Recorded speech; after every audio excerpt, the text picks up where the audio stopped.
வரஹ்மத்துல்லாஹி வபரகாத்துஹு. அல்ஹம்துலில்லாஹி ரப்பில் ஆலமீன். நஹ்மதுஹு வ நஸ்தஈனுஹு வ நஸ்தக்ஃபிருஹு வ நுஅ்மினு பிஹி வ நதவக்கலு அலைஹி வ நஊது பில்லாஹி மின் ஷுரூரி அன்ஃபுஸினா வ மின் ஸய்யிஆத்தி அஅமாலினா. மை யஹ்திஹில்லாஹு ஃபலா முதில்ல லஹு வ மை யுத்லில் ஃபலா ஹாதிய லஹு. வ நஷ்ஹது அன் லா இலாஹ இல்லல்லாஹு வஹ்தஹு லா ஷரீக லஹு ونشهد أن سيدنا محمدا عبده ورسوله. أما بعد فقد قال الله تعالى في كلامه القديم: أعوذ بالله من الشيطان الرجيم. بسم الله الرحمن الرحيم. يا أيها الذين آمنوا كونوا قوامين لله شهداء بالقسط ولا يجرمنكم شنآن قوم على ألا تعدلوا اعدلوا هو أقرب للتقوى واتقوا الله إن الله خبير بما تعملون. قال نبينا صلى الله عليه وسلم: عدل ساعة خير من عبادة 60 سنة قيام ليالها وصيام نهارها وجور ساعة في حكم أشد وأعظم عند الله من المعاصي 60 سنة أو كما قال عليه الصلاة والسلام. அளவற்ற அருளாளனும் நிகரற்ற அன்புடையவனுமாகிய அல்லாஹ்வின் திருப்பெயரால் ஆரம்பம் செய்கின்றேன். புகழும் புகழ்ச்சியும் ஏக இறைவனாகிய அல்லாஹ்வுக்கே உரித்தாகட்டுமாக.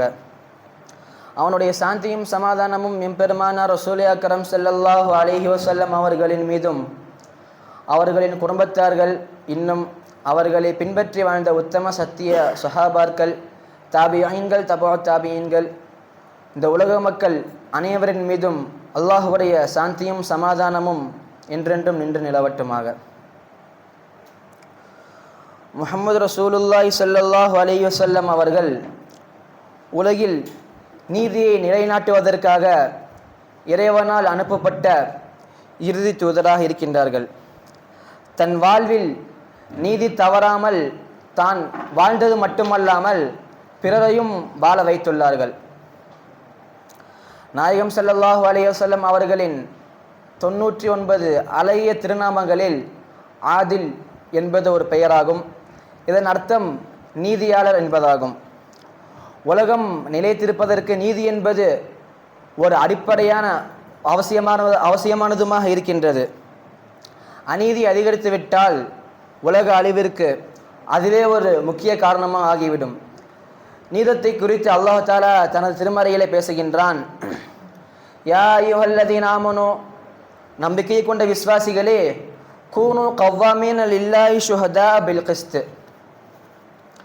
நீங்கள் அல்லாஹ்வுக்காகவே செயல்படுபவர்களாகவும் இன்னும் நியாயத்திற்கு சாட்சி சொல்லக்கூடியவர்களாகவும் ஆகிவிடுங்க என்பதாக சொல்லுகின்றான்.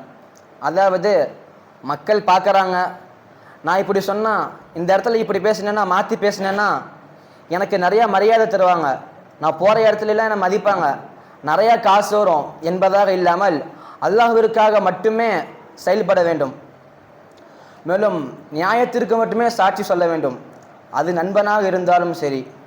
அநியாயத்திற்கு ஒருபோதும் சாட்சி சொல்லக்கூடாது என்பதாக மேல்கூறிய ஆயத்திலே அல்லாஹ் தஆலா குறிப்பிடுகின்றான். இந்த மாதிரிலாம் வாழ முடியுமா? எப்படி? நம்மளுக்கு ஒரு சந்தேகம் வரலாம். ஏன் வாழ்ந்திருக்காங்களே. உமர் இப்னு அப்துல் அசீஸ் ரஹ்மத்துல்லாஹி அலைஹி அவர்கள் ஹலீஃபாவாகிய சமயத்தில், அந்த அரசாட்சிக்கு வந்த சமயம், பொதுவாக அக்காலத்தில் ஒரு புதியதாக அரியணை ஏறுகின்றார் என்றால் அவருக்கு பணிவிடை செய்வதற்காக வேண்டிய பல நபர்கள் இருப்பார்கள், ஹாதிம்கள். இவர்கள் ஹலீஃபாவான உடனே எனக்கு ஹாதிம்லாம் யாரோ வேணாம், நான் சரியாக ஆட்சி செய்கிறேன்னா பார்க்கறக்கு இல்லை ஆட்களையும் அந்த ஹாதிமாக இருந்தவங்கெல்லாம் நான் சரியாக ஆட்சி செய்கிறேன்னா பாருங்கள், அதுக்கு நியமிச்சிருவாங்க. அரச உடைகள் இருந்ததை எல்லாத்தையும் விற்றுட்டு அந்த காசு அப்படியே அரசாங்க கஜானால போய் போட்டுருவாங்க. நறுமணங்கள் எல்லாத்தையும் விற்றுடுவாங்க. இவங்க ஃபுல்லாக அல்லாஹ்வுக்காகவே முழுவதுமாக தன்னுடைய வாழ்க்கையை அர்ப்பணம் செய்து வாழ்ந்தவர்கள். எந்த அளவுக்கு என்றால் வரலாற்று ஆசிரியர்கள் எழுதுகின்றார்கள், இவர்களுடைய ஆட்சி காலத்திலே மிருகங்களுக்கு கூட நீதம் என்ற ஒரு எண்ணம் இருந்தது என்பதாக. அதாவது ஒரு குளத்திலே ஆடும் தண்ணீர் குடிக்கும், அதன் அருகிலே ஒரு ஓநாயும் தண்ணீர் குடிக்கும். ஒரு மான் தண்ணீர் குடிக்கும், அதன் பக்கத்திலே சிங்கம் தண்ணீர் குடிக்கும். சிங்கம் மானை ஒன்றும் பண்ணாது. ஒரு நாள் கிர்மான் அந்த தேசத்தில் மூசா பின் ஆயுன் அப்படிங்கிற ஒரு மனுஷர் ஆடு மேய்ப்பாளர். அவர் ஒரு சம்பவத்தை பார்க்குறாரு. என்ன, ஒரு குளத்துல ஒரு ஆடு தண்ணி குடிச்சிட்டு இருக்குது. அந்த தண்ணி குடிக்கிற ஆடை ஒரு சிங்கம் வந்து அடிச்சு வேட்டையாடிட்டு போயிடுது. அப்போ அவர் நினச்சிக்கிறாரு, ஒருவேளை உமர் இப்னு அப்துல் அசீஸ் அவங்க வஃபாத் ஆகிருப்பாங்க அப்படின்னு. அவங்க நினச்ச மாதிரியே ஒரு 2 நாள் தாமதமாகி அந்த கிர்மானுங்கிற அந்த நாட்டுக்கு செய்தி வருது, உமர் இப்னு அப்துல் அசீஸ் ரஹ்மத்துல்லாஹி அலைஹி அவங்க வஃபாத் ஆயிட்டாங்க என்பதாக. அடுத்ததாக அல்லாஹ் தஆலா குறிப்பிடும்போது, வலா யஜ்ரிமன்னக்கும் ஷனஆனு கௌமின் அலா அல்லா தஅதிலு, அதாவது ஒரு சமுதாயத்தின் மீதுள்ள வெறுப்பு அவர்களுக்கு நீங்கள் நீதி வழங்க தடையாக இருக்க வேண்டாம். அதாவது இக்காலத்திலே மதவெறி பிடித்தவர்கள் சிலர் இருக்கின்றார்கள்.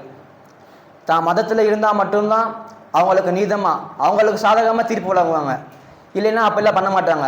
அவங்களுக்கு பாதகமாக தீர்ப்பு வழங்கி அவங்கள ஜெயிலில் வச்சிருவாங்க.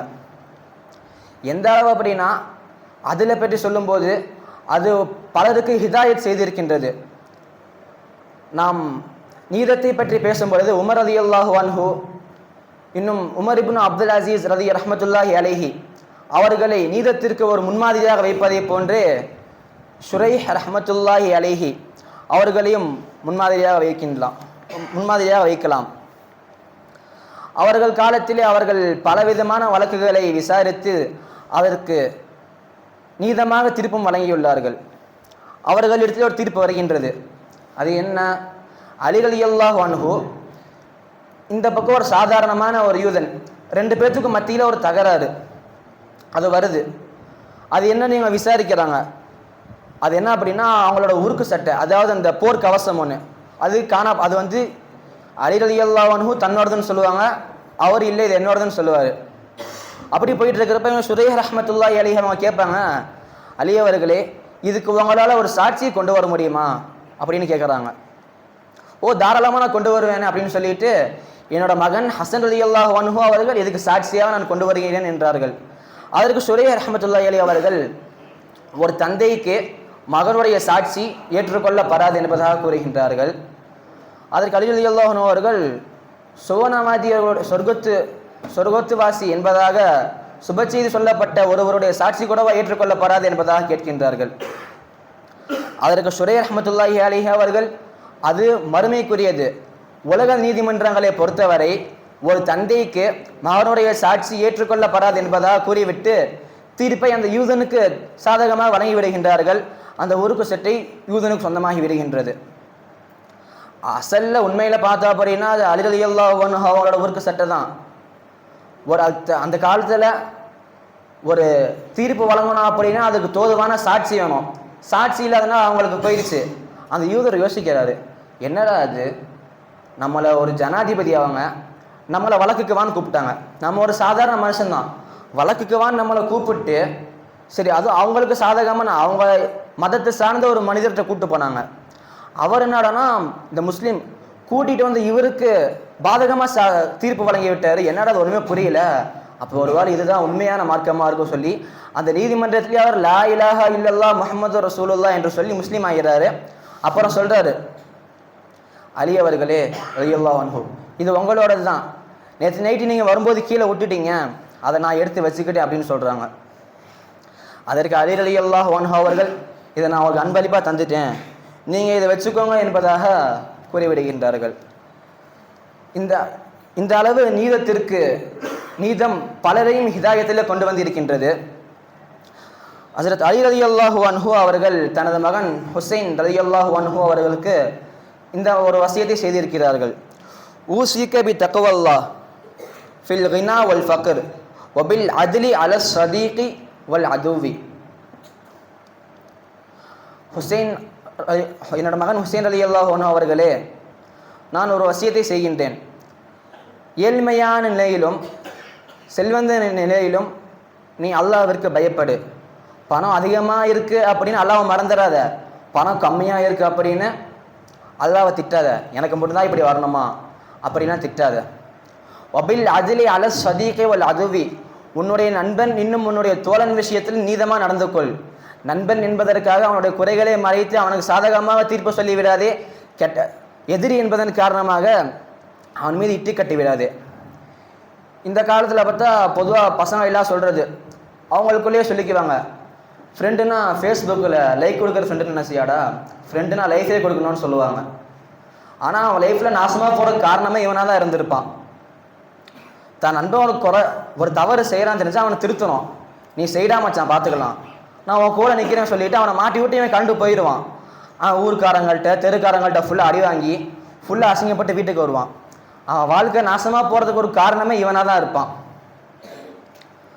அடுத்ததாக கூறும்பொழுது அந்த ஆயத்தை தொடர்ந்து, யதிலு, நீங்கள் நீதமாக நடந்து கொள்ளுங்கள், ஹுவ அக்ரபுலி தக்வா, அது இறையச்சத்திற்கு மிகவும் நெருக்கமானதாக இருக்கும் என்பதாக அல்லாஹு தஆலா கூறுகின்றான். இந்த ஆயத்தின் மூலமாக நீதமாக நடப்பது இறையச்சம் என்பதாக தெரிய வருகின்றது. இறையச்சம் இல்லாத ஒருவனால் நீதமாக நடக்கவே முடியாது. நாயகம் ஸல்லல்லாஹு அலைஹி வஸல்லம் அவர்கள் கூறியுள்ளார்கள், அதுலு சாஅத்தின் ஹைரும் மின் இபாதத்தின் சித்தீன சனத்தன் கியாமி லயாலிஹா வ சியாமி நஹாரிஹா. 60 வருஷம் பகல் முழுவதுமாக நோன்பு நோற்று இரவு முழுவதுமாக நின்று அல்லாஹ்வை வணங்கிய இபாதத்தை விட கொஞ்ச நேரம் நீதமாக இருக்கிறது சிறந்தது. வ ஜௌரு சாஅத்தின் ஃபி ஹுக்மின் அஷத்து வ அலமு இன்டல்லாஹி மினல் மஆசி சித்தீன சனத்தன். நம்ம கொஞ்ச நேரம் ஒரு சின்ன அநியாயம் செய்கிறது 60 வருஷம் பாவம் செய்ததை விட அல்லாஹ்விடத்தில் மிகவும் கடுமையானது என்பதாக குறிப்பிடுகின்றார்கள். நாயகம் ஸல்லல்லாஹு அலைஹி வஸல்லம் அவர்கள் கூறுகின்றார்கள், ஒவ்வொரு வஸ்துவிற்கும் ஒரு அதில் என்பது இருக்கின்றது. அதற்கு கொடுக்க வேண்டிய ஹக்கை கொடுப்பது அந்த வஸ்துவுடைய அதில் ஆகும். நாம் நினச்சிட்டு இருக்கிறோம் அதில் அப்படின்னா நீதம் அப்படின்னா அது பெரிய பெரிய அரசர்கள் தான், ஒரு அரசராக இருக்கிறவன் தான், ஒரு பெரிய நிலைமையில் இருக்கிறவன் தான் நீதம் செய்யணும், நமக்கெல்லாம் ஒன்றும் இல்லைன்னு. எல்லாத்துக்கும் நீதி இருக்குது. நாயகம் ஸல்லல்லாஹு அலைஹி வஸல்லம் அவங்க சொன்னாங்க, அலா குல்லுக்கும் ராயின் வ குல்லுக்கும் மஸ்ஊலின் அன் ரஅய்யத்திஹி, உங்கள் எல்லாமே பொறுப்பாளிகள் தான், நீங்கள் உங்கள் பொறுப்பை பற்றி நாளைக்கு மறுமை நாளில் கேட்கப்படுவீங்க.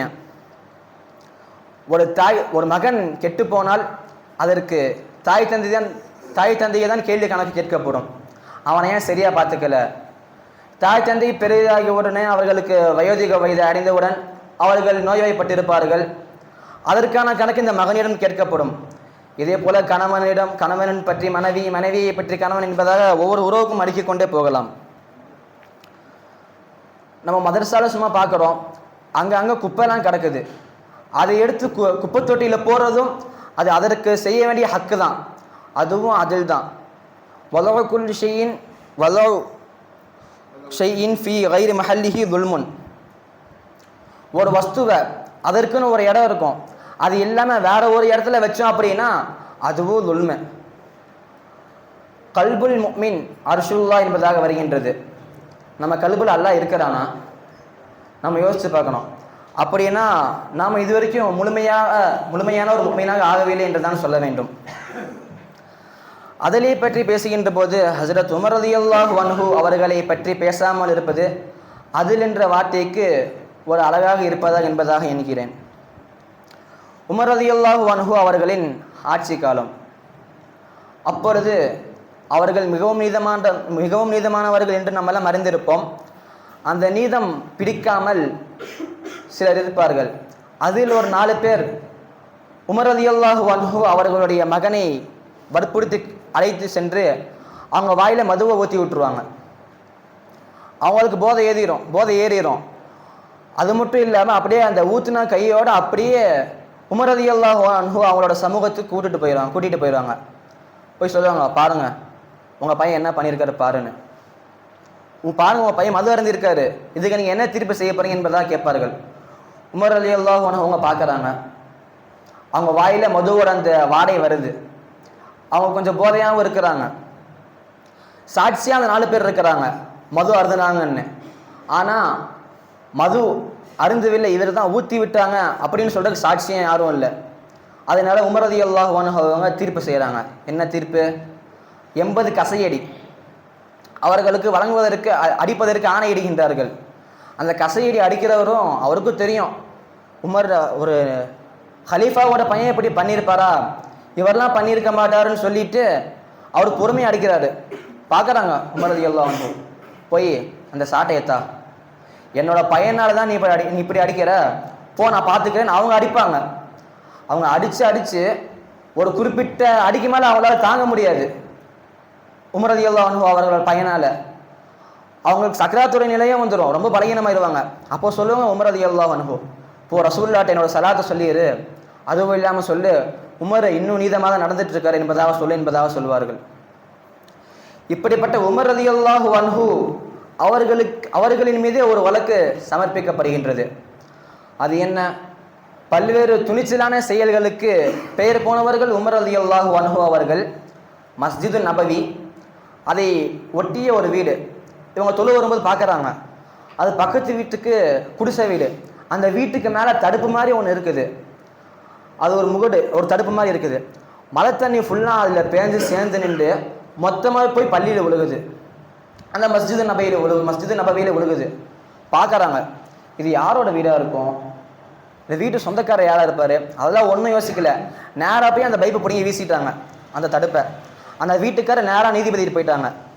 அன்றைக்கு மதினாவுடைய நீதிபதியாக ஷரியாத் கோர்ட்டின் தலைமையாக இருந்தவர்கள் நாயகம் ஸல்லல்லாஹு அலைஹி வஸல்லம் அவர்களின் காரி என்று பெயர் போன உபய் இப்னு கஅப் ரலியல்லாஹு அன்ஹு அவர்கள் வழக்கை விசாரிக்கின்றார்கள். இரு தரப்பிலும் வாத பிரதிவாதம் யார் தெரியுமா? இந்த பக்கம் உமர் ரலியல்லாஹு அன்ஹு நிற்கிறாங்க, இந்த பக்கத்து வீட்டுக்காரர் சாதாரணமான ஆள் இல்லை, உலகத்தில் உள்ள அனைத்து திருக்குர்ஆன் விரிவுரையாளர்களின் தந்தை என்பதாக, விரிவுரையாளர்களின் தலைவர் என்பதாக நாம் அறிந்திருக்கக்கூடிய இப்னு அப்பாஸ் ரலியல்லாஹு அன்ஹு அவங்களோட வீட்டில் இருந்தால் உமர் ரலியல்லாஹு அன்ஹு அவங்க தடுப்பை பிடிங்கி வீசினாங்க. இவங்க உபய் இப்னு கஅப் ரலியல்லாஹு அன்ஹு அவங்க வழக்கை விசாரிக்கிறாங்க. கடைசியில் தீர்ப்பு எழுதுறாங்க. என்ன தீர்ப்பு? 2 பேர் வந்த மாதிரியே போங்க, மஸ்ஜிது நபவி பக்கத்தில் எந்த வீட்டிலேருந்து உமர் ரலியல்லாஹு அன்ஹு அவங்க அந்த தடுப்பை பிடுங்கி வீசினாங்களோ அங்கே போய் உமர் ருக்குவில் குனிந்த நிலையில் நிற்கட்டும். அவங்களுக்கு மேலே ஏறி இப்னு அப்பாஸ் ரலியல்லாஹு அன்ஹு அவங்க அந்த தடுப்பு பொறுத்தட்டும் என்பதாக தீர்ப்பு வழங்குறாங்க. அதே மாதிரியே நடக்குது. போகிறாங்க, உமர் ரலியல்லாஹு அன்ஹு அவங்க ருக்கு செய்த மாதிரி அந்த நிலையில் நிற்கிறாங்க. இப்னு அப்பாஸ் ரலியல்லாஹு அன்ஹு அவங்க மேலே ஏறி அந்த தடுப்பை பொறுத்துறாங்க. பொறுத்திட்டு இறங்கிட்டு சொல்கிறாங்க, உமர் அவர்களே, எனக்கு இந்த வீடு ஒன்றும் பெருசு இல்லை, அந்த மஸ்ஜிது நபவியில் தண்ணி விழுகிறது உங்களுக்கு எவ்வளோ கஷ்டமாக இருக்கோ அதே மாதிரி தான் எனக்கும் கஷ்டமாக இருக்குது.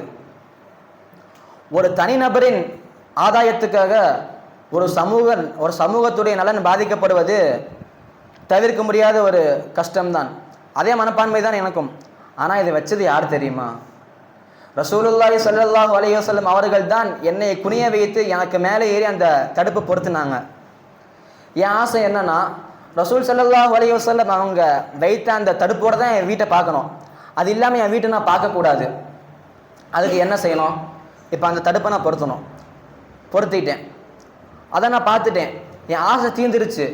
இப்போ சொல்கிறேன் கேட்டுக்கோங்க, அந்த தடுப்பு இல்லை, என் வீட்டையே மொத்தமாக நீங்கள் எடுத்துக்கோங்க மஸ்ஜிது நபவிக்காக என்பதாக சொல்லிட்டு போயிடுறாங்க. இதை நம்ம வெறுமனே உமர் ரலியல்லாஹு அன்ஹு அவங்க அந்த தடுப்பு பிடுங்கி போட்டாங்க, அதுக்காக இவங்க போய் கேஸ் ஃபைல் பண்ணாங்க, வழக்கு தெரிவித்தாங்க, அதற்காக தீர்ப்பு வழங்கப்பட்டு அந்த இது கொடுத்தா பள்ளிவாசலுக்கு அந்த இடத்த வக்ஃப் செஞ்சாங்க. அந்த மாதிரிலாம் பார்க்காம ஒரு பெரிய ஒரு ஆட்சியாளரையும் ஒரு ஆளுநரை கூட கட்டுப்படுத்தும் நீதம் அந்த மதீனத்து மண்ணில் இருந்தது என்பதாக நாம் பார்க்க வேண்டும். இக்காலகட்டத்திலே ஒரு ஆட்சியாளர், அதாவது ஒரு சாதாரணமாக ஒரு கட்சிக்காரர் இருக்கான், அவன் மீது அவனுக்கு எதிர்ப்பாக ஒரு தீர்ப்பு வழங்குறான் அப்படின்னா அவனோட நிலைமை என்ன ஆகும்?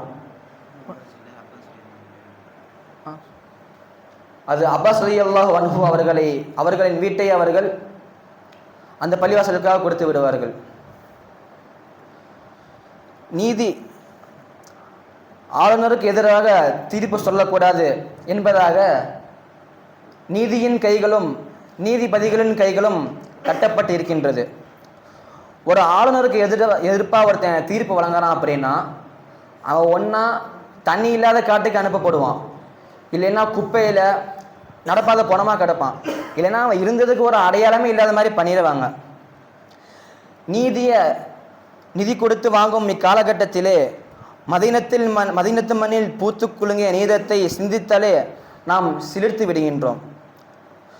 எந்த சூழ்நிலையிலும் நமது வாழ்க்கையில் நீதி தவறாமல் அல்லாஹ்விற்கு பயந்து வாழும் நீதிபதிகளாக, நீதமான மக்களாக அல்லாஹ் தஆலா நம்மளை ஆக்கி அருள் புரிவானாக என்று துஆ செய்தவனாக என் உரைக்கு திரையிடுகின்றேன். அஸ்ஸலாமு அலைக்கும் வரஹ்மத்துல்லாஹி வபரகாத்துஹு.